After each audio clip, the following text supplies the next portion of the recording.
বিদ্যুৎ বিভ্রাটে অতিষ্ঠ দেশের পর্যটন ও সীমান্ত বাণিজ্যের অন্যতম উপজেলা টেকনাফের বাসিন্দারা। ব্যবসা বাণিজ্য ও পর্যটনের জন্য মেগা প্রকল্প নেওয়া হলেও অবহেলার কারণেই বিদ্যুৎ পাচ্ছেন না বলে অভিযোগ স্থানীয়দের। বিদ্যুতের অভাবে চরমভাবে ব্যাহত হচ্ছে চিকিৎসা খাত। তবে পল্লী বিদ্যুৎ কর্তৃপক্ষ বলছে, টেকনাফে সরবরাহ কেন্দ্র স্থাপন ছাড়া এ সমস্যার সমাধান সম্ভব না। ভ্যাপসা গরম, এর মধ্যেই টেকনাফবাসীর বিদ্যুৎ ছাড়া থাকতে হয় দিনে 18 ঘন্টারও বেশি সময়।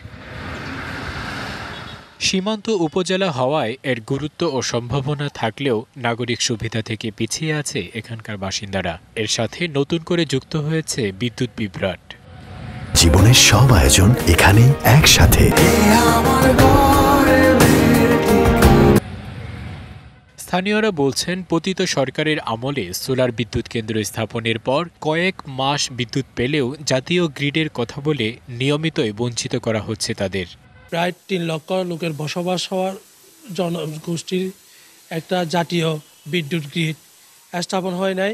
নেবুলাইজেশন এবং অক্সিজেন কনসেন্ট্রেটর দিয়ে যে আমরা অক্সিজেনের সাপ্লাইটা দেই, ওইটাও বিঘ্নিত হয়েছে। পর্যটন এলাকার আপনি 20 মেগাওয়াটের থেকে আমাদেরকে কিঞ্চিত পরিমাণ দিচ্ছেন না। কর্তৃপক্ষের তথ্য অনুযায়ী 73,000 গ্রাহকের বিপরীতে বিদ্যুতের চাহিদা 27 থেকে 30 মেগাওয়াট।